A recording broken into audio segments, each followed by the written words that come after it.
Boa tarde a todos. Sejam muito bem-vindos a mais uma live do projeto Cuidando de Quem Cuida, uma ação do Programa de Atendimento Especial, promovida pelo Serviço de Assistência Social da Marinha. Eu sou a primeiro-tenente RM2 do quadro técnico Patrícia e, em nome do diretor do SASME, agradeço a presença de todos que se disponibilizaram a estar conosco nesta tarde, onde trará o tema do autismo e todas as questões que o permeiam, sendo esse um assunto atual e de extrema relevância.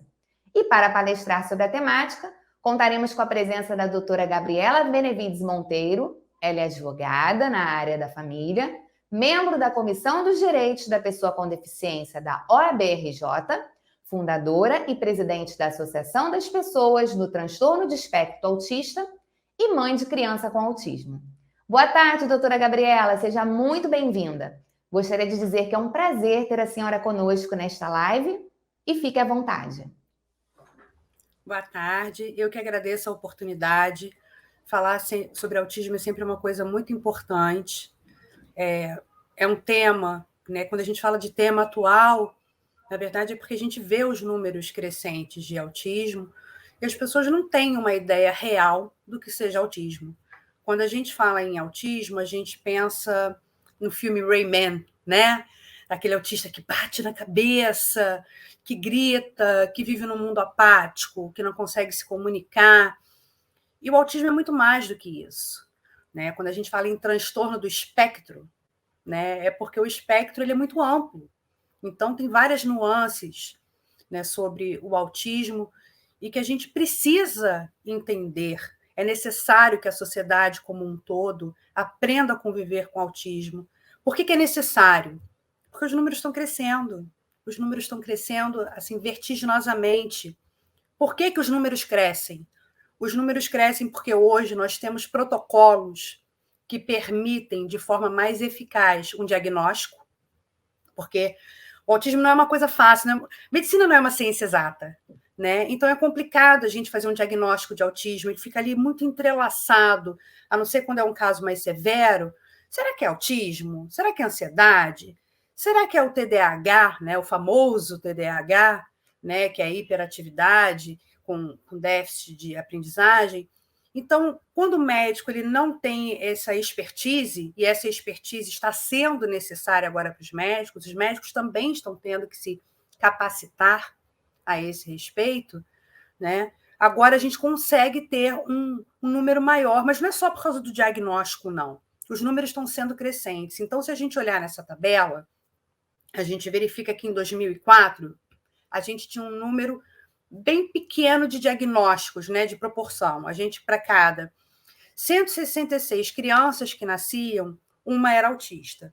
E aí é importante entender que em 2004 já se reconhecia o autismo em meninas, né? Porque a gente fala muito de anjo azul, né? Espectro azul. Por quê? Porque para cada um autista, né? Você tem a proporção é 4,5 para meninas, né? Quer dizer, a cada 5 autistas que você tem ali, uma só é menina. E é uma proporção que ninguém consegue entender. Então, no início, você achava que estava ligado somente ao cromossoma Y. Então, as meninas com autismo, elas foram meio que relegadas a um segundo plano. Ah, ela é tímida, ela tem uma outra questão, né? Pode ser uma hiperatividade, mas não é autismo. Meninas não têm autismo. A não ser quando fosse um caso muito clássico. Então, as meninas não tinham esse diagnóstico tão preciso. E aí a gente vai vendo que esses números vão crescendo, né? A gente vai vendo 2006, 2008, a proporção, você fala, caramba, né? E de repente a gente para em 2016 e fala, opa, a gente saiu em 2004 para uma criança a cada 166 nascimentos. 10 anos depois, a gente tem uma criança para 66 nascimentos. Nossa, esse número pulou. E todo mundo, a comunidade científica e a sociedade como um todo se assustaram quando viram esses padrões, né, de crescimento do autismo. E aí se fez necessário, mais do que nunca, se falar em autismo, se falar em terapias, né? E agora, no ano de 2022, a gente teve esse número de para cada 30 crianças que nascem, uma é autista. Próximo, por favor. Dentro desse quadro de autismo, é muito importante a gente entender que autismo não é doença. Por que eu falo isso? Né? Doença tem cura. Autismo não tem. Mas o autismo, ele pode ser trabalhado, né? As características do autismo podem ser trabalhadas de uma forma que lá na frente você olhe para aquela pessoa e fala: nossa, jura que tem autismo? Não parece. Mas não parece por quê? Porque através das terapias, né, das técnicas próprias para tratamento de autismo, aquelas que são cientificamente reconhecidas, é possível se fazer um avanço muito grande. Então, consegue-se delimitar e, às vezes, até cessar completamente algumas estereotipias, consegue-se trabalhar a questão social, né, que é uma das maiores dificuldades do autista, a socialização, consegue trabalhar todas as questões sensoriais que envolvem seletividade alimentar, a enurese, a encoprese, a hipersensibilidade, né, cutânea, que atrapalha, às vezes, com questão de etiqueta, alguns tecidos. Então, tudo isso ele pode ser melhorado a um tal ponto que, no futuro, quando se olhe, o autismo ele é uma leve característica apenas. Ele não é tão gritante naquela pessoa. Né? Mas aquela pessoa nasceu autista, ela vai morrer autista. O autismo vai estar com ela sempre. Tá? O que a gente vai ter é um tratamento, né, para poder atenuar todas essas questões. E por que é importante a gente falar também que autismo não é doença? Porque quando a gente está falando de uma criança com autismo, né, e eu estou falando em criança, mas eles crescem, tá? Tem muito adulto aí autista e que, infelizmente, não teve acesso aos tratamentos à época e que tem estereotipias e questões mais severas. Algumas mães olham e falam, olha, não chega perto daquele menino ali não, porque ele tem autismo, né? Ou aquela criança tem autismo. Autismo não é contagioso. O que é contagioso é preconceito, né? Mas colocar o seu filho para brincar com crianças autistas, você está ensinando empatia, a viver em comunidade, a respeitar as diferenças e singularidades de cada pessoa, porque ninguém é igual a ninguém. Somos todos diferentes. Né? Próximo, por favor.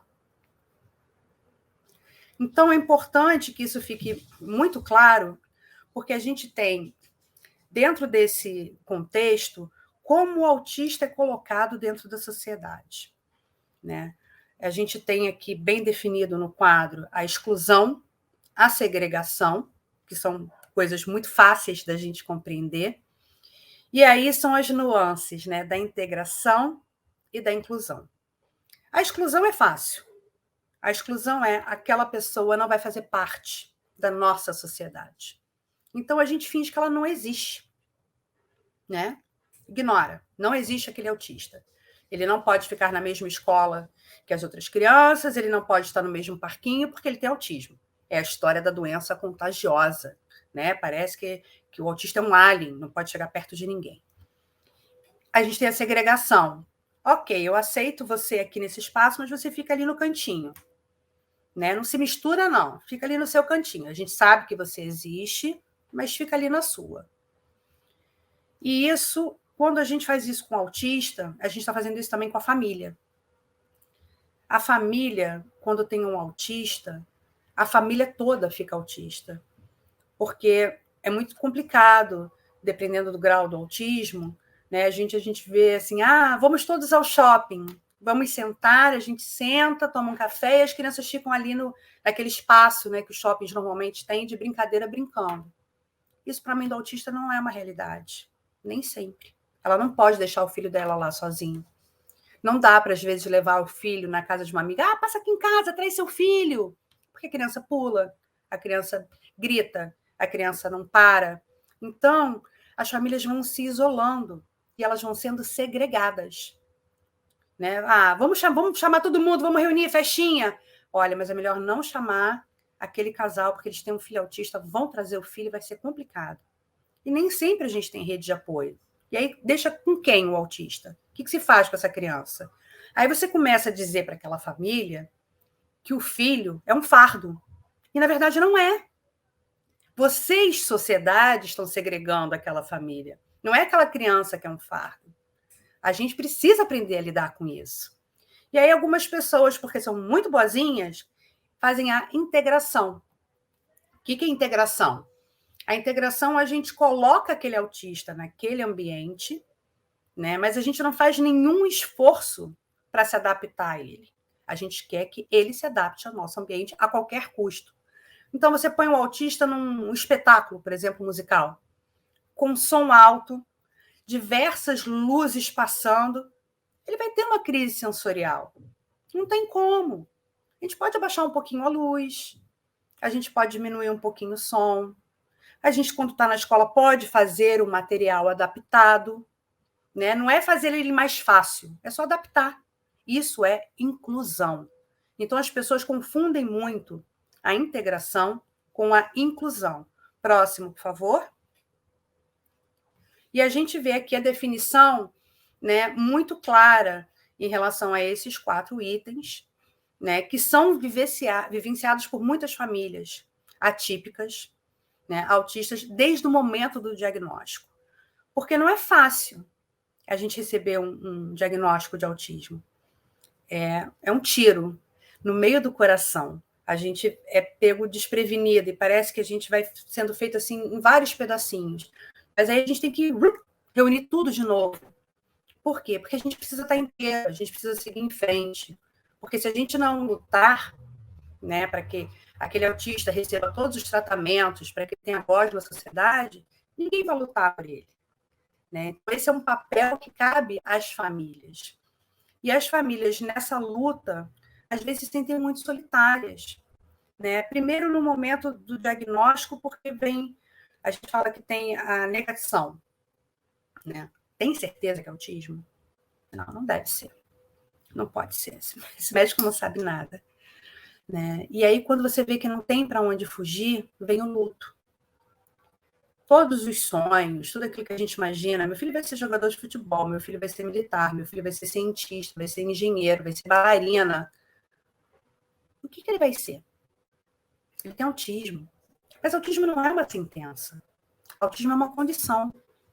E é isso que os pais precisam entender. O que o seu filho autista vai ser? Ele vai ser o melhor que ele puder ser. Mas para ele ser o melhor que ele puder ser, ele precisa de suporte. Mais suporte do que as outras pessoas.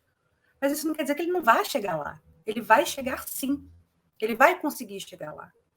Né? E para isso é importante que a gente promova sempre a inclusão. A inclusão não pode ser apenas da família. Ela tem que ser de todos que estão ao redor. Ela precisa ser da sociedade. Então, a gente tem que falar sobre autismo todos os dias, o tempo todo. Quanto mais conhecimento a gente levar para a sociedade como um todo, né, mais inclusão a gente promove.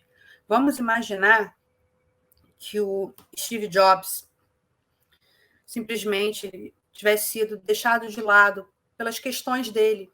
Né? Nossa, seletividade alimentar, não consegue usar sapato, anda descalço. Ele tinha autismo. Se ele não tivesse uma rede de apoio, pais que acreditassem nele, amigos que ajudassem ele, a gente hoje não teria o iPhone. Se o Bill Gates não tivesse tido suporte, a gente não teria a Microsoft. Isso eu estou citando alguns autistas famosos, apenas para que a gente tenha noção de como o suporte é importante. As pessoas vão falar, mas ela está falando de gente que tem um autismo grau leve, né? Meu filho tem um autismo grau severo. Então, isso aí não cabe. Não cabe por quê? Ele tem um grau severo hoje. Isso não significa que, através das terapias, ele não possa evoluir e chegar a um grau leve. Tá? Então, é muito importante que isso seja colocado, né, para as famílias autistas. Autismo não é sentença. Autismo é uma condição que a gente precisa lutar para que isso seja passado para a sociedade. Porque a forma como nós encaramos o autismo dos nossos filhos é a forma como a sociedade vai encarar também. Se a gente esconde uma coisa problemática, uma coisa feia, é assim que a sociedade vai encarar. Se a gente coloca, é uma condição, vamos abraçar para que possa evoluir, a sociedade vai abraçar para que possa evoluir. Próximo, por favor. Isso fica muito claro quando a gente entende o autismo na história. Né? No início, se entendia que era apenas esquizofrenia. E aí a gente tem 2 caras que começaram a olhar e falaram, tem alguma coisa errada. Porque tem umas crianças aqui que elas têm um comportamento diferenciado dos outros. E eles começaram a fazer estudos. Um deles foi Hannah Asperger. Daí a gente tem a síndrome de Asperger, né?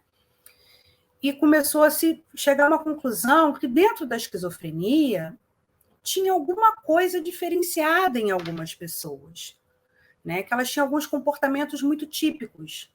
Elas não olhavam no olho, elas faziam alguns movimentos repetitivos e começaram a dividir dentro da esquizofrenia e botar aqueles comportamentos como comportamentos autísticos, né? E aí, o que poderia estar causando esse comportamento autístico? No primeiro momento, se entendeu que eram crianças sem alma. Vê se pode uma coisa dessa, crianças sem alma. Depois começaram a entender que a culpa era da mãe. Aí começaram a chamar mãe geladeira. As mães eram frias. Elas não passavam sentimento aos filhos, né? E por isso, essas crianças ficavam assim, isoladas, incapazes de se correlacionar com o próximo, de expressar sentimentos, né? Próximo, por favor. Então, a gente vê, né, como de 1908, que foi criado o termo autista, né, porque até então era tudo esquizofrenia, até 2015, quando a gente chega, né, aqui no Brasil, né, a concretização de que o autismo existe, vamos criar uma lei brasileira de inclusão, vamos criar leis de proteção ao autismo, o autismo está aí. Olha como parece longo, mas como é um tempo curto, né? Como as técnicas foram se desenvolvendo para a gente conseguir entender o que era autismo. Olha como a sociedade demorou para sair de uma esquizofrenia para entender a real condição de autismo. Né? E por que isso hoje está indo num ritmo mais acelerado? Porque hoje a gente tem internet, a gente tem meios de comunicação que fazem a propagação da informação, né, de forma mais rápida e mais eficaz. Mas se a gente não souber o que a gente está propagando, se a gente não falar sobre autismo, não adianta a gente ter os meios. A gente tem que utilizar todos os meios que estão ao nosso dispor, né, para fazer uma conscientização da sociedade. Próximo, por favor. E aí a gente entra em espaço para ser. Por que espaço para ser? Não é fácil ser autista. É difícil para a família? É difícil. Já pensaram como deve ser difícil para o autista? Né? Ninguém quer ter um filho com autismo. Nenhuma mãe fala, vou engravidar, tomara que meu filho nasça com autismo. Mas você pode ter certeza que para o autista aquilo também não é uma condição que ele quer. Né? Ele quer, dentro do possível, se encaixar, ser incluído, se sentir com aquela coisa de pertencer, né, ao grupo em que se faz parte. Ninguém gosta de se sentir a parte de nada. Próximo, por favor. E a forma que a gente tem de incluir o autista e de ajudar ele é entender que, primeiro, o autismo nem sempre vem sozinho. Tá? É um espectro. Ele é muito amplo. E o que dificulta, muitas vezes, o diagnóstico são as comorbidades. O que são comorbidades? São características fortes que normalmente acompanham o autismo. Essas características elas podem ser trabalhadas a ponto de desaparecerem. O autismo não desaparece, tá? Ele vai ser atenuado. Então, as principais que a gente tem, né, é o TDAH, né, ou o transtorno de neurodesenvolvimento, né, que é muito comum, transtornos motores. Né? O meu filho, por exemplo, tem dificuldade com traço motor fino. Ele tinha dificuldade de fazer movimento de pinça. Isso é uma característica dentro do autismo. É uma comorbidade. Né? Transtorno de humor e de ansiedade também é muito comum, porque você imagina um turbilhão de emoções. Quantas palavras a gente tem para descrever emoções? Ansiedade, irritação, empatia, amor, felicidade, gostar. Olha, de quantas formas a gente pode descrever os nossos sentimentos. E quando a gente não consegue identificar o nosso sentimento? A gente não sabe explicar o que a gente está sentindo. Isso é desesperador. E aí começam a vir essas outras patologias, né? Tanto da ansiedade quanto do humor. E é compreensível. Imagina uma pessoa que está irritada não saber explicar que ela está irritada. E aí, às vezes, ela fica agressiva. E as pessoas falam, nossa, como ela é agressiva. Não, ela está irritada porque a etiqueta está incomodando, mas ela não sabe explicar aquele incômodo. Ela só sabe sentir, ela não sabe expressar. A gente tem alguns transtornos psicóticos, né, que não são tão frequentes, mas acompanham, sim, né, como comorbidade de autismo. A gente tem transtorno alimentar. O transtorno ou seletividade alimentar, ele faz parte de um transtorno sensorial, né? E que muitas vezes também acompanha enurese, que é aquela história de não conseguir lidar bem com o xixi, a encomprese, que é a questão do cocô, questões de reconhecimento do próprio corpo, né? Então, muitos autistas não conseguem entender se está frio, se está calor. Então, às vezes, está um frio e você vê de blusa regata. O corpo dele não identifica aquela sensação. Alguns não conseguem identificar muita dor, né? É como se tivesse é um transtorno mesmo sensorial ali, aqueles estímulos não chegam ao cérebro da forma adequada. E por que a gente fala de estímulos e de cérebro, né, e desses transtornos todos? É muito comum a gente ter também no autismo crise epilética, né, que é aquele curto-circuito, né, que a gente tem ali no cérebro e que muitas vezes faz com que a criança tenha convulsão, né? Então precisa de uma medicação apropriada para isso. Então essas comorbidades, por que elas são importantes? Né? Porque, meu filho é autista, então autismo não tem remédio, não tem cura. Não, não tem. Mas as comorbidades precisam ser tratadas. As comorbidades precisam, muitas vezes, de intervenção farmacológica, eles precisam de medicação. Você precisa de uma medicação para epilepsia, você precisa, às vezes, de uma medicação para TDAH, você precisa, às vezes, de uma medicação para um transtorno alimentar, para ajudar a abrir o apetite daquela criança. Né? Então, as comorbidades precisam ser entendidas para poder ser tratadas. Né? Próximo, por favor. E como é que a gente faz esse tratamento? Primeiro, a gente faz um planejamento terapêutico, né, que é essencial. Assim, a gente tem uma criança que tem autismo e tem uma comorbidade de crise de ansiedade. Tudo bem, como é que a gente vai lidar com isso? A gente precisa primeiro entender o ambiente da criança como um todo. Então, não adianta eu tratar a criança só em casa, ou tratar a criança só no consultório, ou querer tratar a criança só no ambiente escolar. Né? A criança precisa ser tratada em todo o ambiente em que ela se encontra. É um engajamento, é um envolvimento de todos. E, normalmente, o tratamento mais eficaz é aquele que a gente chama de multidisciplinar. O que é o multidisciplinar? É um tratamento que envolve a terapia, né? Muitas vezes a psicopedagogia, a farmacologia, porque a medicação é importante, né? Mas, como eu falei aqui no início, autismo não é sentença, né? O autista ele pode evoluir e é o que a gente espera, né? Que dentro das comorbidades, dentro daquelas características, daqueles comportamentos que às vezes a gente tem como inapropriados, que ele possa evoluir. Então, não é um tratamento engessado. Olha, hoje toma 1 grama desse remédio e faz 30 horas de terapia diária. Pode ser que daqui a 5 meses ele não precise mais daquele remédio, ele precisa de um outro. Pode ser que aquela terapia que ele faz ali, se for a TCC, precise de uma psicomotricidade envolvida, né? Às vezes pode ser o contrário. Por exemplo, crianças que têm apraxia da fala, que é muito comum no autismo. O que é a apraxia da fala? É aquela criança que não consegue falar, né? Ela tem essa comorbidade de comunicação com a linguagem oral. Ela vai precisar, óbvio, no primeiro momento, de um fono. Mas, ao longo do tempo, à medida que a apraxia vai evoluindo e aquela criança começa a falar, ele começa a se expressar, né, e às vezes vira até um papagaio, como a gente brinca, de repente aquela fono não vai mais se fazer necessário. Mas ela vai precisar de um psicomotricista, porque ela anda na ponta do pé, porque ela tem dificuldade de equilíbrio, né, porque o traço motor fino não está legal, porque também não dá para a gente querer encher a criança de terapias, né? Não, vamos botar... Quais são as terapias que tem? Musicoterapia, psicomotricidade, vamos botar em tudo. Não dá. Aí a gente vai levar um estresse, nem a gente aguenta passar por uma coisa dessa. Imagina uma criança, imagina um autista que já tem as questões sensoriais dele.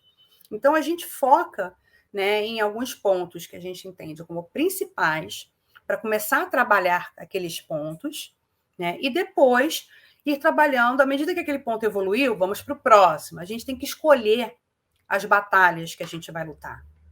Esse é um fato, porque o autismo é um universo muito vasto. Então, alguns pais falam para mim que se sentem dentro de um navio, né, que você tem um furo, você põe um dedo, aí daqui a pouco você tapou aquele, vem outro, você põe um outro dedo, e fala assim, parece que a gente não tem descanso. Mas tem. É porque quando começam a aparecer esses furos todos dentro do casco do seu navio, é justamente porque as terapias e os tratamentos estão fazendo efeito. Né? Então, a tendência é que aquelas estereotipias, aquelas comorbidades que antes eram tão latentes, elas estejam ficando para trás, e ele está evoluindo e, eventualmente, apresenta outras que vão ser trabalhadas. Né? É uma pedra bruta a ser lapidada, mas vai ser lapidada. A gente chega lá. Junto, a gente chega lá. Tá? Próximo, por favor. E aí a gente tem o tratamento clínico, né? Dentro dos tratamentos. É muito importante entender que existem algumas coisas que funcionam de uma forma geral para todos os autistas. Mas eu falo que autismo é igual a loira. Não tem um igual ao outro. Não tem uma loira igual a outra no mundo. A não ser que sejam gêmeas idênticas, mas é difícil. E o organismo da gente, ele reage de formas diferentes. Então, hoje eu estava até conversando com uma mãe num dos grupos, né, de mães, que ela falou, gente, o meu filho toma melatonina para dormir e é uma bênção. Né? A melatonina ela ajuda a induzir ao sono, ajuda, porque ela faz essa indução ao sono, a trabalhar com o terror noturno, que é muito comum em autistas. Né? Deixa eu fazer um parêntese aqui para explicar o que é terror noturno, porque o nome assusta. Ao longo do dia, tudo aquilo que a gente aprende, a gente vai absorvendo. O autista nem sempre consegue elaborar, né, e processar tudo aquilo que ele vivenciou e aprendeu ao longo do dia. E, às vezes, o cérebro dele faz isso na hora que ele está dormindo. Então, a gente chama de terror noturno, porque foi o nome que foi dado lá atrás, né, porque a criança, às vezes, grita, se debate, trinca o dente, faz bruxismo, né, mas não é um terror propriamente dito, não é um pesadelo, não é que a criança esteja em sofrimento. Né, ela só está processando tudo aquilo que ela vivenciou durante o dia e o corpo acaba recebendo esses estímulos cerebrais, né, e faz com que o sono fique extremamente agitado. E a melatonina tende a ajudar nesse processo. Né, uma substância que o nosso corpo fabrica normalmente para dormir, né, uma substância dita natural, né? E aí a gente conversando sobre melatonina e a mamãe falou, nossa, mas no meu filho a melatonina fez o efeito oposto. Ele ficou impossível dentro de casa. Ele não dormia, ficou extremamente agitado, pulava na cama, tanto que eu achei que fosse quebrar o extrato. E eu falei, gente, jura? Ela falou, juro. Eu falei, mas não tinha alguma outra medicação, nada que pudesse estar interferindo nisso? E uma outra mãe falou, o meu também não se dá com melatonina. Quer dizer, não existe uma fórmula de bolo. Às vezes o que funciona muito bem, né, para um grupo de autistas não funciona para o outro. Né? Porque o cérebro humano é muito complexo. O cérebro humano, de uma forma geral, ele já tem todas essas questões de complexidade, cada organismo é único, e no autista isso é mais latente ainda. Então, às vezes, a medicação, mas tem um grupo de autistas que toma essa medicação, mas seu filho não necessariamente vai se adaptar. Como é que a gente vai analisar isso? O que se espera de uma determinada medicação? A gente espera que tenha um ajuste no humor fino, que a gente chama, né? Que não fique saindo do 8 para o 80. Ok, então é para dar uma nivelada no humor. A gente vai acompanhar. Se a gente vê que em 15 dias não houve nivelamento, houve uma piora, é ligar para o médico e falar, olha, esse remédio com a gente aqui não funcionou. Esse remédio não está bacana. Então, esse ajuste é muito importante. E às vezes começa-se muito bem com o remédio, e depois de algum tempo aquele remédio começa a fazer um efeito que não é legal, ou simplesmente não faz mais efeito, e é preciso trocar, porque o organismo vai modificando, né? Próximo, por favor. E aí, dentro dos tratamentos que a gente também tem um tratamento psicológico. O mais comum dentro do autismo é o TCC, né, que é uma técnica de terapia comportamental cognitiva. Por que é o TCC que é o mais comum? Porque a maior dificuldade do autista é lidar com o outro, né, é a socialização. Então, o TCC ele vai ajudar aquele autista a se entender. Né? Eu estou muito irritado. O que eu faço quando eu estou muito irritado? Eu me mordo. Eu bato com a minha cabeça na parede. Ou eu bato nos outros. Ou eu grito. Então, o TCC vai ensinar ele, naquele momento de muita irritação, né, a lidar diferente, a identificar esse sentimento, né, e lidar de forma diferente. Se você se morder, você vai se machucar. Se você bater com a cabeça na parede, depois você vai ter dor. Se você bater na pessoa que está à sua frente, você está batendo no amigo. Você também não gosta de apanhar. Então, a gente também não pode bater. Como é que a gente pode lidar com isso? Né? Vamos bater palma, né? Ou vamos ter um objeto de transição que possa ajudar a gente naquele momento, né? Um objeto satisfatório, né? Um cubo mágico, aqueles que você aperta, né? Enfim, tem várias formas de trabalhar esse tipo de comportamento. Isso aqui é só um exemplo para vocês entenderem. Né? A gente trabalha com... tem aqui baralho das emoções, quer dizer, cada terapeuta vai trabalhar de uma forma, né? Com aquela criança, e é importante ter um suporte familiar. O que é o suporte familiar? É o suporte para quem convive com a criança, não é só para o pai e para a mãe. Quem é que mora naquela casa com aquela criança? É o pai, a mãe, o irmão e a avó. Ou é o tio, ou é o padrasto, ou é a madrasta.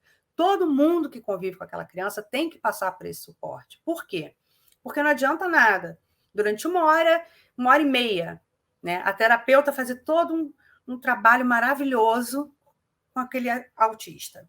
Aí chega em casa, o trabalho é todo desfeito. O que adianta? Então, é importante a gente também saber como lidar. Por isso que a gente fala de tratamento multidisciplinar. Aquilo que a terapeuta faz, ela passa também para a escola, para que a escola possa replicar na forma de lidar com aquele autista. Né? Por exemplo, olha, essa criança aqui fica muito irritada. Eu já expliquei para quando ficar muito irritada, contar de 1 a 10. Aí, chega em casa, a mãe fala assim, olha, meu filho, quando você estiver muito irritado, você grita, põe para fora que vai passar. Aí chega na escola, a escola fala assim, olha só, quando você estiver muito irritado, você pega o seu caderno e escreve, vai escrevendo o seu nome. Olha quantas informações diferentes. Então, a informação tem que ser uma só. A terapeuta passou uma informação para contar de 1 a 10. Mãe, quando seu filho estiver muito irritado em casa, o que você vai falar para ele é para ele contar de 1 a 10. Escola, quando esse aluno estiver muito irritado, o que você vai falar para ele é para ele contar de 1 a 10. Porque não adianta cada um falar para aquele autista lidar com aquele sentimento de uma forma, porque ele não vai conseguir lidar de forma nenhuma. Aí ele não vai contar de 1 a 10, ele não vai gritar, e ele não vai escrever o nome dele. Ele vai achar uma forma própria de extravasar. Então, é importante ter essa unicidade no tratamento. Por isso que a multidisciplinaridade do tratamento é tão importante, tá, gente? Vamos lá, próximo. Então, o que a gente tem de tratamentos eficazes? E isso é muito importante. A gente tem fono, a gente tem a psicopedagogia, a gente tem sensorial de Aires, né, que é a parte que trabalha com seletividade alimentar, essa parte do próprio corpo, reconhecimento do corpo, sensibilidade à roupa, né? E os métodos ABA, Teach e Denver. Por que a gente coloca esses métodos? Esses são aqueles cientificamente reconhecidos. A gente passou há pouco tempo por um caso de uma pessoa fazendo uma propaganda no Instagram que tirou a criança do espectro autista. Ela curou o autismo da criança. Ela curou com ozonioterapia, pela bagatela, que a gente teve, né, a oportunidade de pedir para algumas mães procurarem se informar no inbox, né, do Instagram, é uma bagatela de R$25 mil. aquela criança saiu do espectro autista? Não. Aquela criança vai continuar tendo as estereotipias? Vai. Ela vai continuar se desregulando sensorialmente? Vai. Aquela família perdeu uma nota, uma grana preta? Perdeu. Por quê? Porque a gente não mede esforços pelos nossos filhos. Se alguém fala, olha só, tem uma chance de você ir lá no Himalaia pegar uma água num frasquinho verde, se você der para seu filho vai ficar curado. A gente vai tirar dinheiro de não sei de onde, forças de não sei de onde, vai escalar, vai dar um jeito de ir lá pegar essa água. Então, a gente não mede esforço pelos nossos filhos. E, infelizmente, à medida que a gente fala mais em autismo, né, aparecem também os oportunistas. As pessoas que querem, de alguma forma, tirar vantagem com curas milagrosas. Alguns oferecem medicamentos que... Nossa, tinha um medicamento que a gente foi olhar e falou, gente, mas isso aqui é água sanitária, vai matar a criança. E alguns pais, no auge do desespero, fazem. Por que eles fazem? Falta de conhecimento. Falta de conhecimento e, às vezes, aquele sentimento de negação que ainda fica lá no fundo da gente, de não querer aceitar o autismo, de não abraçar o autismo. Porque quando você aceita o autismo, você entende que não tem cura milagrosa. Nada na vida, se funciona de forma miraculosa, não existe pílula dourada. Para o autismo também não. Então, fujam de pessoas que falam para vocês assim, vou tirar o seu filho do transtorno do espectro autista, vou curar. Seu filho vai deixar de ser autista. Não, não vai. Se a pessoa falar para você, olha, a gente vai trabalhar com ele, com terapias, e vai chegar um momento em que você vai olhar e você mal vai notar o autismo do seu filho, ok. Aquele autista vai se tornar funcional, ele vai conseguir casar, ele vai conseguir ir para uma escola, para uma faculdade, ter uma profissão. Ok, isso tudo é possível, através de terapias com profissionais sérios. Agora, cura, isso não existe, gente. Isso não existe. Eu sei que a gente tem muita vontade de fazer o impossível, a gente quer acreditar no impossível, mas dentro da medicina, né? Eu falo dentro da medicina por quê? Porque tem aquela história, para Deus nada é impossível, milagres acontecem todos os dias. Tá? Mas dentro da medicina, tratamentos, não existe cura para autismo. Próximo, por favor. Uma técnica muito aplicada também, e que eu acho bacana, e eu, assim, tem várias, né? Mas essa eu fiz questão de trazer aqui, são os PECs. O que são PECs? São aqueles quadradinhos que tem desenho. Quando a criança ou tem apraxia da fala, quer dizer, ela não fala, ou ela tem dificuldade para se expressar e para se comunicar, apesar de falar, uma forma muito eficaz que a gente tem são os PECs. Então, através dos PECs, a gente faz PECs básicos e a criança consegue identificar que ela quer ir ao banheiro, que ela está com fome, que ela quer dormir, que ela quer ir para casa, que ela quer brincar. É uma forma de comunicação alternativa. E ela é muito válida quando a gente começa um tratamento para poder criar essa interação entre o autista e o terapeuta, entre o autista e a família, principalmente quando a gente está falando de um autismo muito severo, né, e que nesses casos o autista tende a se isolar. Então, é uma forma que a gente tem de trazer ele um pouquinho, né, para a nossa realidade, né, e conseguir fazer com que tenha essa interação de vontades, né, que a gente consiga entender o desejo, a necessidade dele, né, e que a gente consiga pontuar para ele a forma dele se expressar. Tá? Então, assim, o PEC não é, eu entendo como não sendo uma solução definitiva, né, porque a gente não quer que eles fiquem dependentes de PEC. É uma forma de transição, vamos dizer assim, né, de iniciar uma interação com o autista, principalmente os não verbais. Tá? Próximo, por favor. E as abordagens mais comuns que a gente tem, porque cada um reage de uma forma, a gente tem a musicoterapia, a gente tem terapia da fala, terapia ocupacional, terapia física, ecoterapia, hidroterapia, psicomotricidade. Algumas dessas terapias, elas são feitas concomitantemente.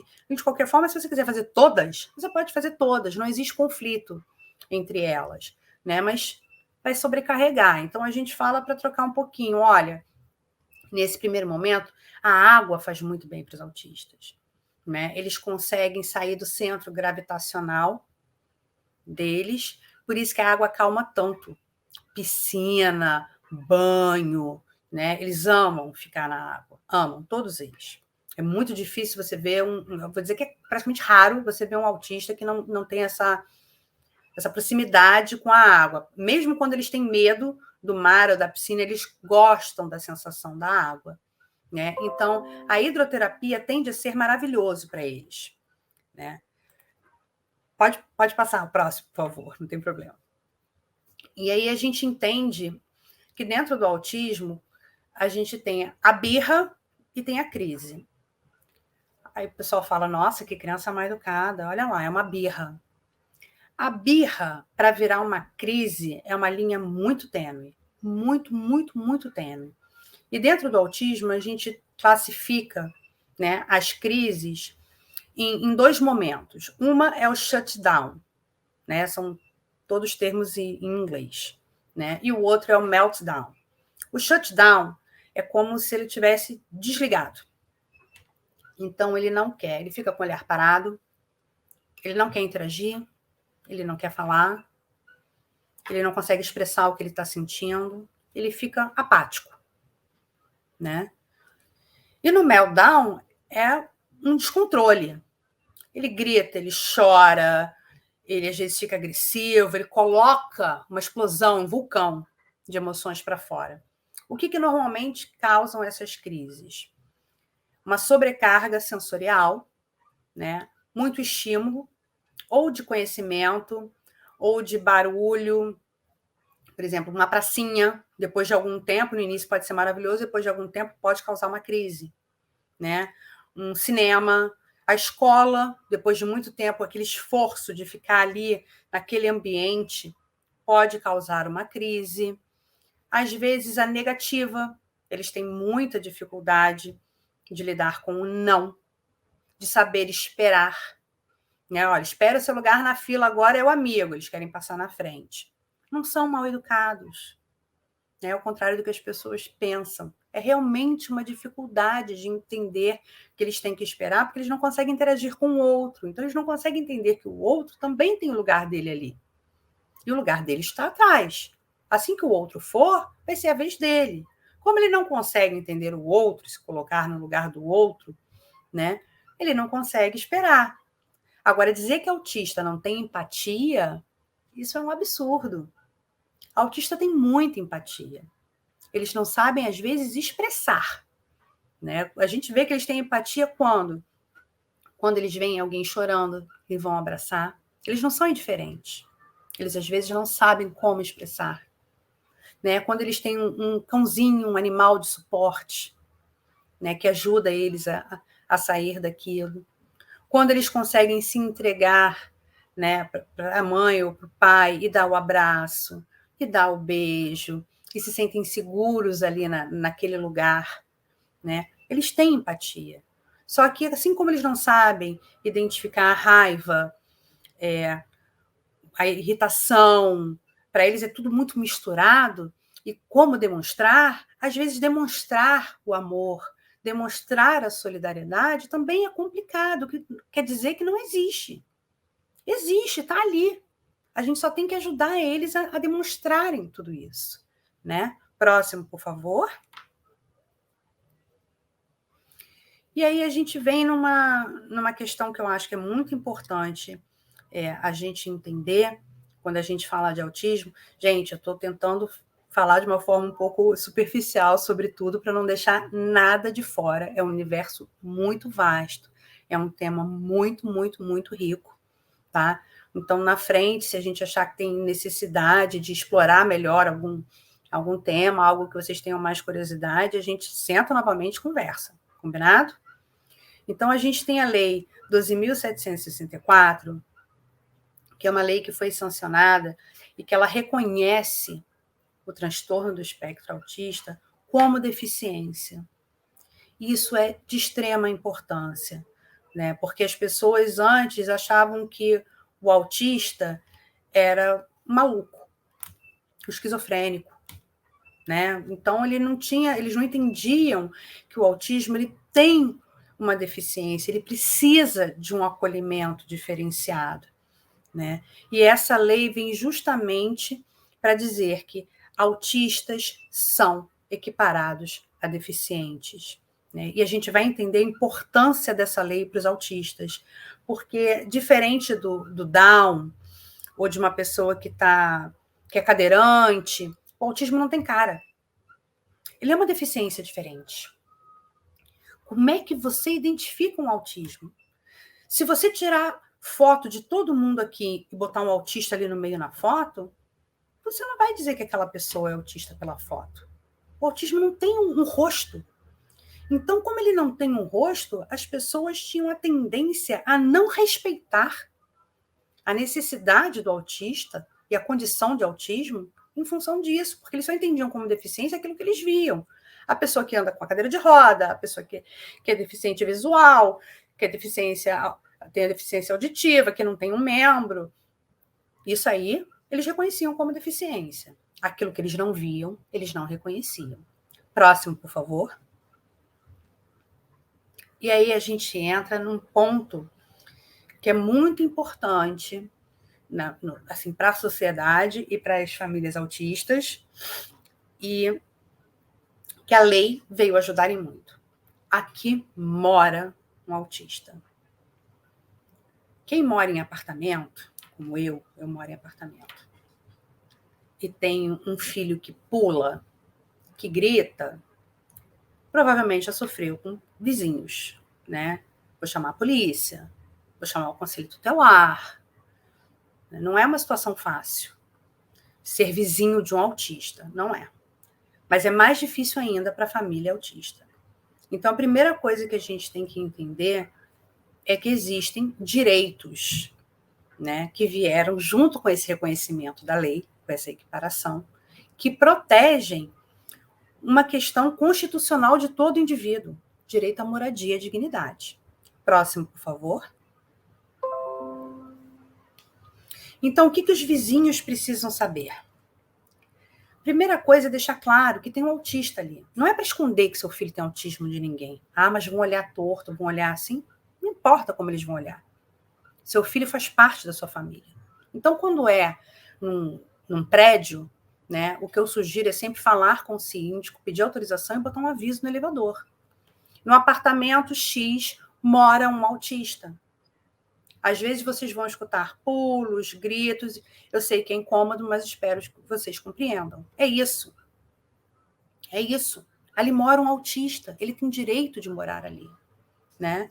Ele não pode ser proibido de frequentar nenhum espaço comum. Olha, não pode estar no play porque ele tem autismo. Não pode entrar na piscina porque ele tem autismo. Não existe isso. Ele tem o direito de frequentar qualquer lugar comum, qualquer área comum, como qualquer outra pessoa. O autismo não é uma doença contagiosa. O autismo não é limitante para que ele frequente nenhum local que ele tenha condições e que ele deseja. Note que é que ele, não que os outros desejem. Não que os outros entendam que pode. Tem que ser um desejo do autista. Se o autista tem vontade de estar naquele lugar, ele vai estar. O lugar de autista é onde ele quiser. Não é onde os outros acham que tem que estar. Né? Então, se a criança quer ficar no parquinho, ela vai ficar no parquinho. Não importa se o síndico ou se a mãe do outro bloco não gostou. Sinto muito. Ele tem direito de estar ali. Tá? E não pode ser aplicado nenhuma multa, nenhuma sanção, nada, em função do comportamento do autista. Quer dizer, a criança... A gente tem a lei de silêncio, né? Aqui no Rio de Janeiro. A criança está gritando. 1h da manhã, acordou. Ou não dormiu. Está pulando que nem um canguru dentro de casa. Gritando, pulando. É um saco? É um saco. É um saco para os vizinhos? É. Para a família, mais ainda. Aquela mãe, aquele pai, aquela pessoa que convive com o autista quer dormir. Também não está conseguindo. O autista também não está gostando de estar daquele jeito. Ele está com uma sobrecarga sensorial. Ele também não está bem. E aí você ainda vai penalizar aquela família? Não pode, é proibido. Então, a família do autista não pode sofrer nenhuma multa, nenhuma notificação pelo barulho, por nada. Por nada. Óbvio, se você resolver fazer uma mudança no quarto do seu filho 1h da manhã, o síndico vai te aplicar uma multa. Muito bem aplicada, por sinal. Ninguém merece móvel sendo arrastado. Agora, porque a criança tá, ou adulto, tá, que seja, tá pulando, tá gritando, ou tá tendo uma crise dentro de casa, não pode ter nenhuma penalidade, tá bom? Próximo, por favor. E é importante que a família tenha isso muito enraizada, tá? Dentro do seu conhecimento. Meu filho não pode ser penalizado por ser autista. Ele não pode ser penalizado por ter comportamentos inadequados do autismo, né? E se você tem um síndico ou um vizinho desavisado, por isso que é tão importante, tá? A gente falar desde o início que aqui mora um autista. Isso é de suma importância, porque às vezes as pessoas realmente não sabem. E como elas não sabem, elas acham que é uma criança que está sendo maltratada, né? Acham que, de repente, é uma mulher que está sendo agredida pelo marido quando escutam barulho, né? Maria da Penha. A gente vive num momento muito delicado da nossa sociedade, né? Então, é importante que esse conhecimento seja passado aos vizinhos, né? Que ali mora um autista, né? E que não é permitido nenhum tipo de penalização. Porque se você faz alguma penalização contra o autista, você está entrando num campo muito complicado, que é o campo de discriminação. E discriminar é crime. Tá? A gente vai entender isso um pouquinho mais para frente. Próximo, por favor. E aí, autismo, a gente tem outra questão delicadíssima. Matrícula escolar. É difícil. É muito difícil. Agora, em agosto, começa o drama. Vou matricular o meu filho. Faço, preencho tudo perfeitamente para o primeiro ano. Tem vaga? Tem vaga. Faço tudo, preencho, pago a matrícula. E aí, por último, eu falo, esqueci de avisar, meu filho tem autismo. A secretária vai, olha, senhora, me desculpe, eu cometi um engano, não temos vaga.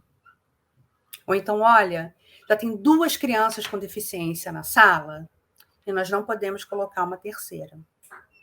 Isso não existe. Negar matrícula para autista é crime. E não existe limitação de pessoas com deficiência em sala de aula. Isso é uma lenda urbana que se causou lá atrás por causa de um decreto do município do Rio de Janeiro que queria limitar aquelas coisas absurdas que a gente vê, né, de político que não tem o que fazer, e criou um decreto absurdo que já foi derrubado há muito tempo. E era só no município do Rio. Não existe limite para pessoas com deficiências em sala de aula. Então, você pode ter 15 autistas na sala. Não tem, porque já tem 2, não pode colocar um terceiro. Isso não existe. É a política da escola. A política da escola está indo contra a lei. Isso é crime. Crime. E é importante que se denuncie. Aí as mães falam, caramba, mas eu vou botar o meu filho numa escola que não quer ele? A gente está falando de conscientizar a sociedade. A gente está falando de educar a sociedade para que a gente possa incluir nesse pensamento da sociedade, que é tão limitado, né, a proposta de inclusão. Como é que a gente vai falar de inclusão e permitir que uma escola negue matrícula para um autista? Então, mesmo que você não queira o seu filho dentro daquela escola, você tem que denunciar, porque aquela escola vai receber uma multa. E ela vai pensar 2 vezes antes de negar a matrícula para o próximo autista, mesmo que você não queira mais colocar ele lá. Ela vai ter que se adaptar e entender que a realidade hoje é essa. A realidade hoje é a inclusão. E dentro da inclusão estão os autistas. E eles têm que aceitar essa matrícula. Eles não podem recusar. Tá? Próximo, por favor. Então, a gente tem... A questão é tão grave, tão séria, tá? Que dentro do Estatuto da Criança e do Adolescente, um dos preceitos que a gente tem, e todo mundo sabe disso, né? O que a gente pensa? Criança e adolescente, o que a gente pensa? Não pode ficar fora da escola. A gente pensa em saúde, a gente pensa em moradia, mas a primeira coisa que vem à nossa cabeça é educação, né? Então, é tão sério negar uma matrícula para um autista, que a gente tem uma pena que é punível com reclusão de 2 a 5 anos e multa para a pessoa que nega a matrícula. É sério. É uma situação muito séria. Você não pode negar a matrícula de um autista. Você não pode usar subterfúgios, dizer que já tem 2 alunos, né? A turma está muito cheia, mas não estava cheia 1 minuto atrás, antes de dizer que ele tinha autismo.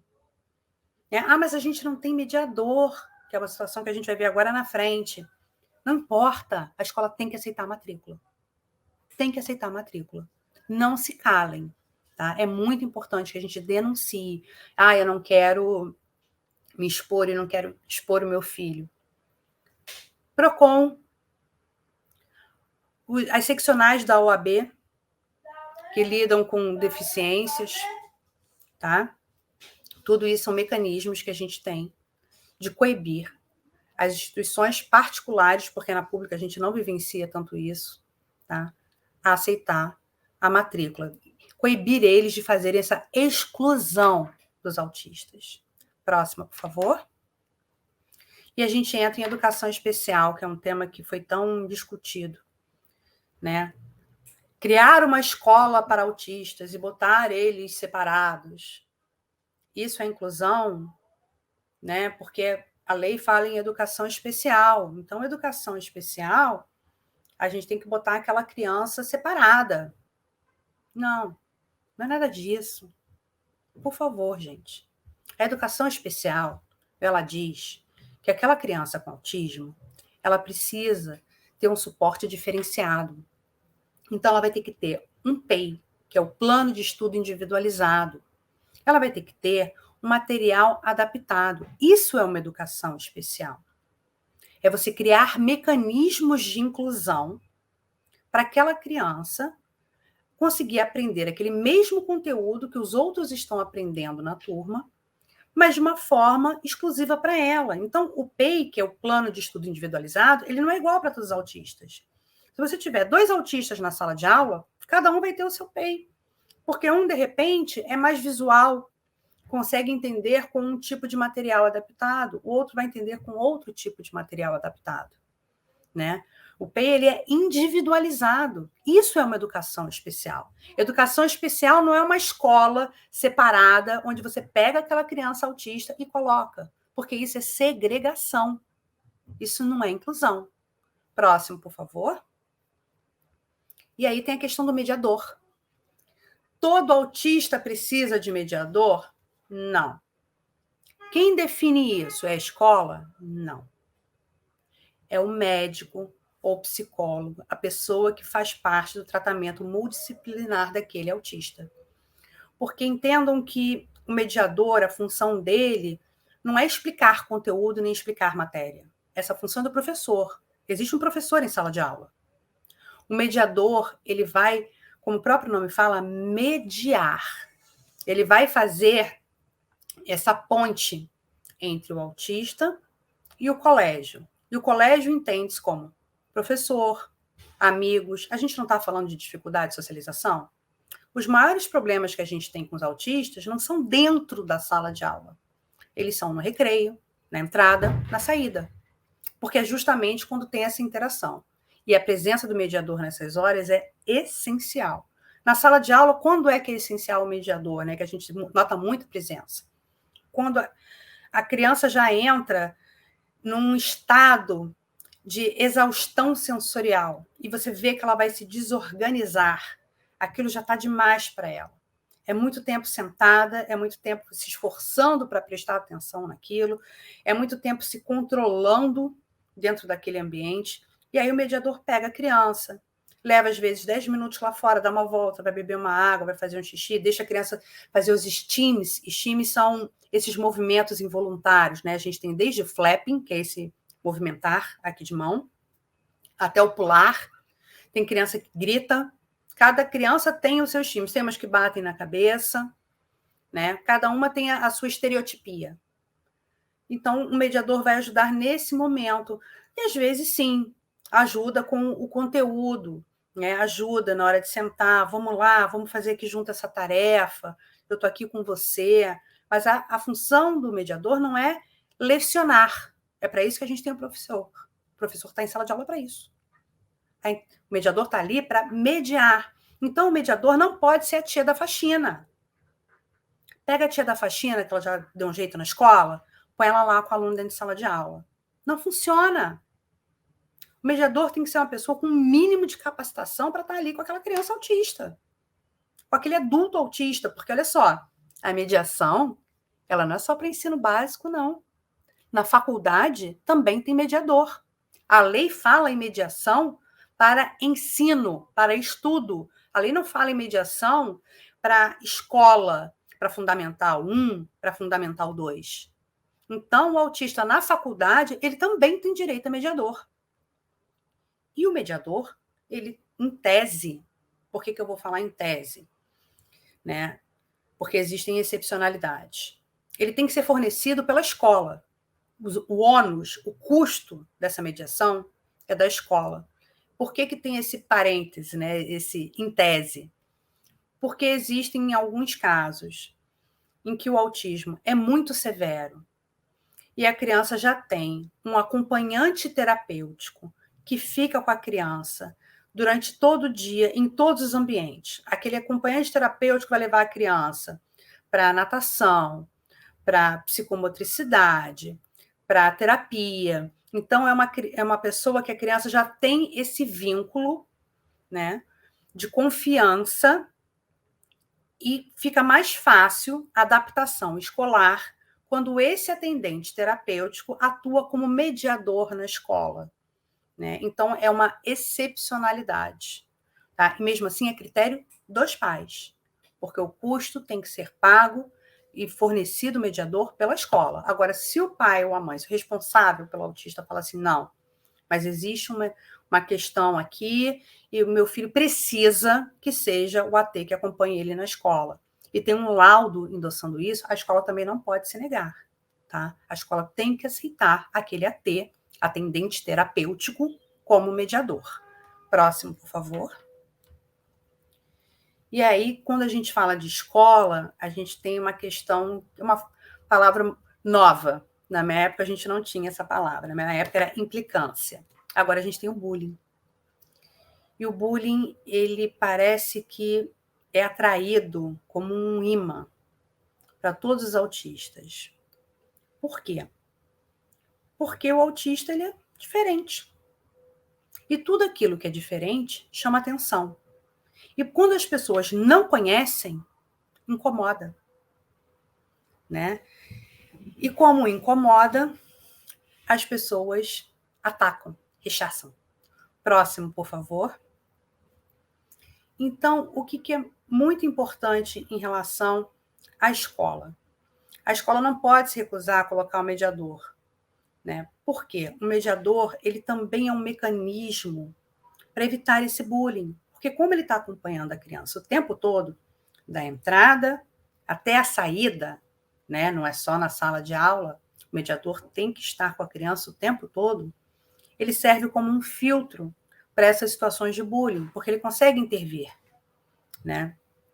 É importante que a escola treine os professores, os funcionários, para entender o que é autismo e como lidar com um autista. Não adianta nada você ter um mediador, né, a escola maravilhosa, e aí a criança está um pouco desordenada, está batendo na cabeça, aí o tio da faxina passa e fala, batendo na cabeça, parece maluco, para de bater na cabeça, menino. Pode. Então, a escola tem que capacitar também os funcionários. Agora, entendam como é muito mais fácil quando a sociedade como um todo sabe o que é autismo. Né? Se o funcionário da escola já ouviu falar em autismo, se o tio da faxina, a tia da cantina, a professora, o inspetor da entrada, se todos eles já ouviram falar em autismo, se todos eles entendem o que é autismo, eu não preciso me preocupar em capacitar ninguém, porque isso já faz parte do conhecimento geral da sociedade. Por isso que falar sobre autismo é tão importante, gente. Propaguem conhecimento, sempre, sempre. Vamos falar de autismo o tempo todo para todos aqueles que não conhecem e não entendem. É assim que a gente quebra preconceitos e barreiras, tá? E é importante a escola ter um programa, né, em que semestralmente, ou pelo menos uma vez no ano, eles façam, junto com os alunos, né, uma explicação sobre o que são deficiências, sobre o que é o autismo. Por quê? É assim que a gente combate o bullying. Se o aluno entende que aquele menino está batendo na cabeça porque ele está precisando se regular, que ele está super feliz de estar ali e está fazendo o flapping ou está pulando, ele não vai ficar debochando. Ele vai entender que é tão normal como ele rir e botar a mão na barriga. Ele vai entender que o bater na cabeça é uma forma de regulação, assim como morder a tampa da caneta ou roer a unha, ou ficar sacudindo a perna. É apenas uma forma diferente de se regular. Cada um tem a sua. As do autista são um pouco mais visíveis, chamam mais a atenção. É apenas uma forma diferente. E quando a gente explica essa diferença para os outros alunos, a gente está diminuindo a incidência de bullying nas escolas. Então, é muito importante que a escola tenha um programa e faça, porque tem que ser reforçado, né? Porque entra aluno novo, porque às vezes cai no esquecimento, então tem que ter esse reforço sempre, né? De falar sobre diferenças, sobre o amigo diferente que está sentado na cadeira do lado. E que ser diferente não é nada demais, é apenas ser diferente. Ninguém é igual ao outro. Não é isso? Próximo, por favor. E o que a gente faz quando a gente verifica uma situação de bullying? Porque mesmo com tudo isso, às vezes a criança sofre bullying. O autista sofre o bullying. E o que a gente faz? Quando a gente está no ambiente escolar, né, é muito comum que a escola fale: eu vou suspender a criança que fez isso. Aí suspende, manda para casa, a criança vai passar o dia inteiro em casa vendo Netflix ou jogando. O pai e a mãe normalmente trabalham, vão chegar em casa possessos, vão descascar a criança que fez o bullying. Vocês acham que essa criança aprendeu o quê?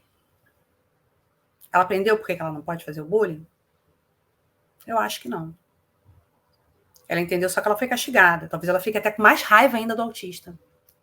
Não seria muito melhor, se ao invés da gente dar uma suspensão, que para algumas crianças é até prêmio, se a gente colocasse aquela criança para fazer um programa, né, de conscientização, se a gente explicasse para ela o que é o autismo, se a gente colocasse ela durante uma semana junto com o mediador, né, como um preceptor daquele autista, ajudando ali, um monitor daquele autista, ajudando ele a fazer os deveres, ajudando ele a se relacionar, e o mediador apenas supervisionando, ele agir como mediador. Você vai criar um vínculo entre os dois, você está explicando na prática, na vivência, o que é a inclusão. Isso não seria mais eficaz do que simplesmente penalizar? A gente não tem que educar? Se a gente só manda para casa com uma suspensão, qual é a educação que a gente está dando? A gente só está penalizando. A gente tem que educar. Educar. Então, a gente precisa exigir das escolas uma política de educação e não apenas de penalização, né? Porque antigamente, quando você penalizava o aluno e mandava ele para casa e deixava ele dentro de sala de aula, o professor ele era uma autoridade máxima, igual um policial, né, igual um juiz, as crianças ficavam apavoradas. Né? Tinha uma época até que se tinha palmatória, as crianças levavam uma reguada na mão. Né? Isso era o tamanho da autoridade de um professor dentro de sala de aula. Hoje em dia, o professor é só mais um cara que está ali passando um conteúdo. Dentro da cabeça dos alunos, ele não tem mais aquela autoridade toda. Então, aquilo que ele está falando não tem esse peso social tão grande. É muito melhor estar mal com o professor e estar bem na fita com os amiguinhos, que estão achando o máximo o fato dele ter feito aquele bullying, dele ter tido a coragem de ir lá e debochado o outro menino. Então, a conscientização e a educação é mais importante do que a penalização. A gente tem que ensinar para ele por que ele não pode agir daquela forma. E não simplesmente botar ele de castigo. Ele vai aprender o quê com castigo por si só? Porque o castigo da escola é tirar da escola. E o que ele aprendeu com isso? Muito pouco. Aí aquele aluno, se for expulso, vai para uma outra escola e o padrão vai se repetir. E vai se repetir. E vai se repetir. E a gente vai ter um adulto intransigente, sem empatia. Porque lá atrás, quando ele poderia ter sido educado sobre o que é a inclusão, ele simplesmente foi penalizado. O próximo, por favor. O que a lei fala? A lei fala que bullying é crime, né? E se o bullying ele toma proporções maiores, o que a gente chama de proporções maiores? Se ele é divulgado através de uma mídia social, né, através de uma rede como o WhatsApp, né, o Telegram, essas redes que a gente tem de conversa, ele está se propagando de uma forma maior, né, obviamente a pena é maior. E aí eu volto a falar, a gente pode tomar medidas criminais? Pode. Quando é um adulto, eu diria que não só pode, como deve. Né? Porque, diferente das crianças, os adultos aprendem mais com a penalização, quando você aplica um castigo, uma pena a eles, do que quando você tenta educar propriamente dito. Agora, a criança, ela aprende quando você educa ela aprende com o exemplo. Né? Mas, de qualquer forma, a gente tem uma lei de proteção aí. E o que isso significa? Não pode chamar o autista, como eu já ouvi, monguinho, retardado, debilóide, idiota, abestado, e por aí vai. Né? Tudo isso são termos pejorativos. Mas não é nada demais, é sim. Tanto é que a lei diz que isso é discriminação. Isso se enquadra em bullying também. E isso é crime. Então, não permitam, né, que os autistas sejam tratados ou chamados essa nomenclatura de forma alguma, né, e expliquem às pessoas que têm esse comportamento por que não pode ser assim, e caso o comportamento seja persistente, no caso a pessoa demonstre que não pretende mudar o comportamento, apenas explique assim, é crime. Você vai responder por um crime. E não é uma brincadeira, é sério. Tem uma lei falando sobre isso. Próximo, por favor. Né? E aí a gente volta à questão do autismo e o crime. Né? A discriminação. Próximo, por favor. Né? Toda pessoa, né, tem o mesmo direito de oportunidades. Né? A gente tem a lei falando sobre isso, a lei de inclusão. Com as demais pessoas, toda pessoa com deficiência, tá? Ela tem os mesmos direitos que qualquer outra pessoa e não pode sofrer discriminação em função disso. Então, se você proíbe um autista de entrar no cinema porque ele é autista, isso é crime. Se você proíbe ele de estar na área comum de um condomínio, de um prédio, como a gente falou anteriormente, é crime. Se você impede a matrícula escolar, né, ou cria qualquer outro constrangimento em função do autismo, isso é crime. Isso é crime e tem que ser combatido. Eu acho que o primeiro passo é sempre com a educação. Por isso que eu falo tanto de falar sobre autismo. Mais uma vez, vocês vão ouvir demais essa frase. Vamos falar sobre autismo, vamos explicar autismo, vamos conversar sobre autismo. Porque eu acho que a educação ainda é a melhor ferramenta de conscientização que a gente tem. Mas quando todas essas ferramentas falham, vem o rigor da lei. É crime. É crime, denunciem. Próximo, por favor. E uma coisa que pouca gente sabe, e outro dia eu me deparei com isso, autista também tem que fazer alistamento militar. Não importa se tem um autismo super severo, ele tem que se alistar. Né? Ele vai fazer o alistamento militar e vai ter lá a parte, né, em que ele vai apresentar o atestado médico dele e vai receber uma isenção. Mas ele tem que fazer esse processo de alistamento militar. Todas as pessoas têm que fazer. Não é o fato dele ser autista que vai isentar ele, tá, de fazer o alistamento militar. Tem que ser feito. Fiquem atentos, tá? Não deixem passar. Próximo, por favor. A gente vem agora para uma situação muito delicada para as famílias. né, que é a curatela e a tomada de decisão apoiada. Bom, a gente não tem mais, diferente do que algumas pessoas pensam, o título de incapacidade para o autista. A gente usa sempre a curatela e a tomada de decisão apoiada.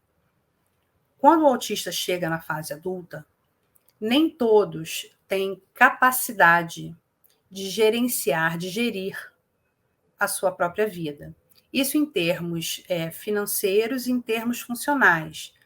O que isso quer dizer? Nem ele consegue pagar uma conta, ir num banco, assim como ele não consegue fazer a própria higiene pessoal, ele não consegue fazer a própria comida, né? Então, a gente tem, nesses casos, a curatela.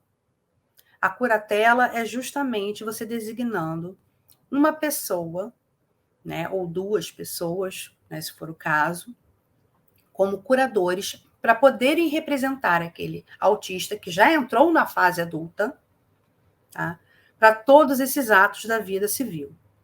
Mas, eventualmente, o autista ele consegue ter uma vida funcional, né? Ele consegue estar sozinho dentro de casa, fazer a própria comida, ele está estudando na faculdade, mas ele não tem capacidade de gerenciar a parte financeira da vida dele, ele pode ser facilmente levado a depreciar o patrimônio dele quando tem um imóvel, né? Então, nesses casos, a gente tem a tomada de decisão apoiada. Significa que ele vai poder fazer as coisas, mas sempre em conjunto com o curador. É aquele caso de cheque, né, que a pessoa assina sozinha, não tem validade, tem que assinar junto com o outro, só com as duas assinaturas é que vai ter validade. É a tomada de decisão apoiada. Ele não pode fazer sozinho, ele só pode fazer com o curador junto. E na curatela total, a diferença é que ele não precisa fazer, o curador faz por ele. Esse é um momento que eu falo que é muito difícil para os pais, porque a gente quer que os filhos tenham independência, né? A gente tem a frase que cria filho para o mundo, então, de repente, você entender que o seu filho não está criado para o mundo e que, de alguma forma, ele vai sempre precisar de um suporte, não é fácil. É quebra de sonhos, de expectativas, é um choque. Mas é um choque que tem que ser enfrentado, porque a gente tem que olhar para frente. Então, se aquele autista ele atingiu a maioridade, isso é uma questão que tem que ser analisada pela família e é uma posição que tem que ser tomada. Você não pode adiar, porque amanhã ou depois, se tiver qualquer questão, qualquer problema com aquele autista, você responde pela omissão. Né? Por que você não tomou as medidas jurídicas cabíveis à época? Né? Por que você permitiu, por exemplo, que ele vendesse o apartamento? Olha, mas ele arrumou um amiguinho, e o amiguinho foi lá com ele no banco, ele sacou todo o dinheiro dele do banco, todo o dinheiro da poupança. Foi dinheiro que a família economizou a vida inteira para ele poder ter lá na frente, né, algum respiro. Mas cadê o termo de tomada de decisão apoiada? Que não foi apresentado ao banco, que não foi feito pela família. Né? Então, é uma questão delicada, mas que não pode deixar de ser vista.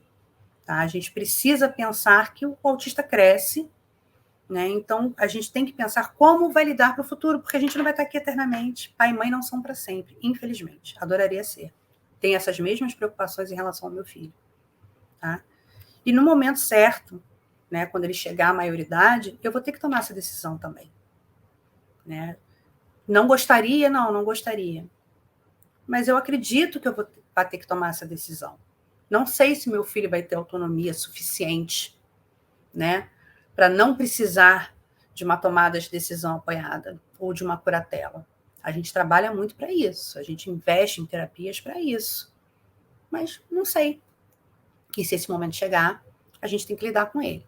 Não pode fingir que não existe. É empurrar para debaixo do tapete. Tá bom? Próximo, por favor.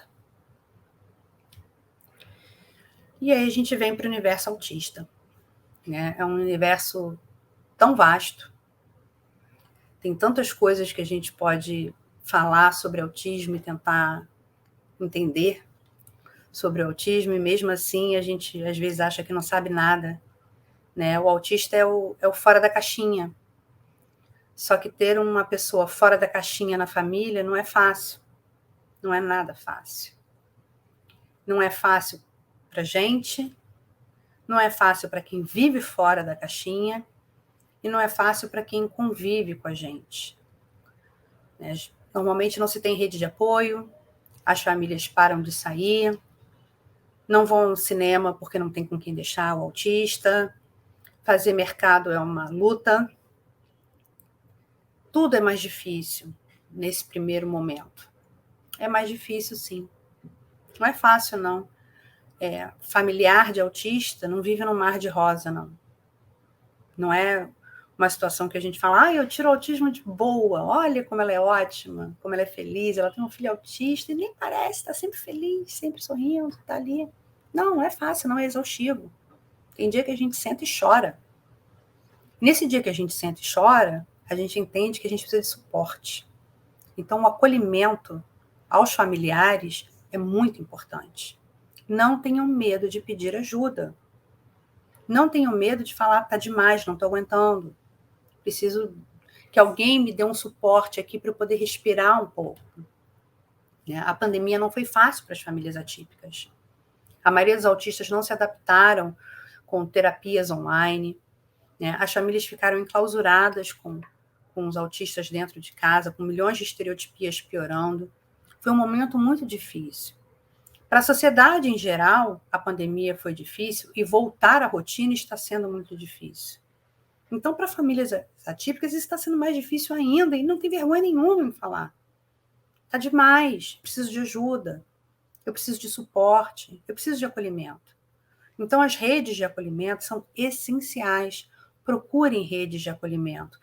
WhatsApp, tem alguns grupos de Facebook ou de outras mídias sociais. Não deixem de procurar o acolhimento. Não achem que vocês estão lidando 100% bem com essa situação, porque ninguém está.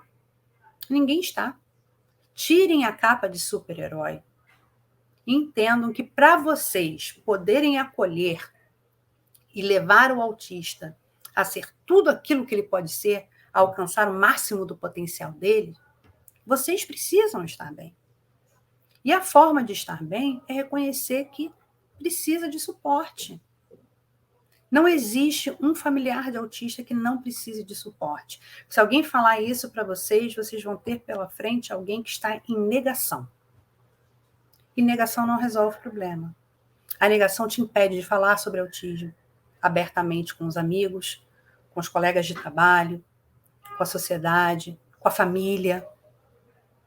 Então, vamos procurar falar sobre autismo, vamos procurar o apoio familiar, o acolhimento familiar, para que a gente possa acolher melhor esses seres fora da caixinha, soltos no universo, tão vasto e tão bonito que a gente tenta compreender um pouquinho, para trazer um pouquinho para a gente. Eu agradeço demais a oportunidade de estar aqui falando sobre autismo para vocês. É muita coisa, não sei se a gente conseguiu abordar tudo que a gente tem para abordar, porque com certeza deixei de falar várias coisas aqui, mas eu procurei focar nas partes principais, em relação ao tratamento, algumas coisas sobre convivência dos autistas, o direito, o acolhimento familiar.